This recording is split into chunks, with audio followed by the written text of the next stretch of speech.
Long ago, in a land of wealth and glory, there lived a king whose greatest weakness was not battle or politics, but his endless desire for women.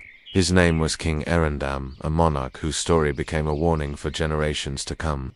When King Arindam first ascended the throne, he was admired for his bravery and intelligence. He secured peace treaties, defeated rival clans, and filled his treasury with gold. The people saw him as a strong protector who would guide them toward prosperity.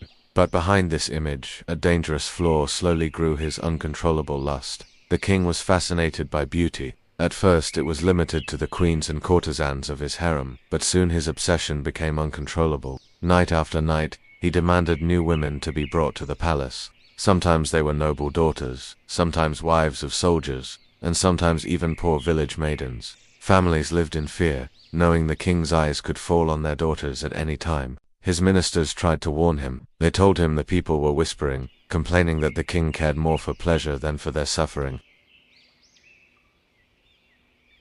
But Arindam laughed and dismissed their warnings. "A king deserves the finest of life," he declared. "Women, wine, and music are the jewels of my crown."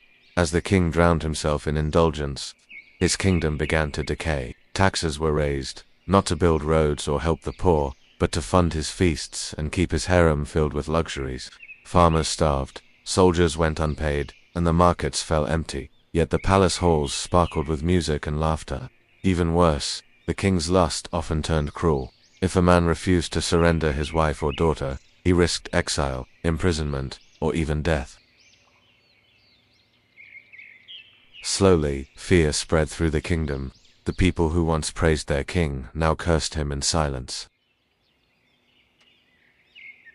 Meanwhile, the borders of the kingdom weakened. Soldiers, tired of neglect and unpaid wages, deserted the army. Ministers grew quiet and resentful, unwilling to support their ruler any longer. In the villages, mothers prayed desperately that their daughters would remain unnoticed by the king. When the neighboring kingdoms saw Arindam's weakness, they launched an attack. His army collapsed almost immediately, for the soldiers no longer had loyalty to their master.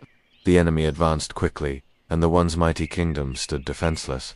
Inside the palace, King Arindam still clung to his women and his pleasures, foolishly believing his wealth would protect him. But betrayal came from within.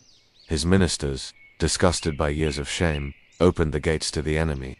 The palace fell without resistance. The king was dragged from his chamber, stripped of his crown, and thrown before his own people. No one wept for him.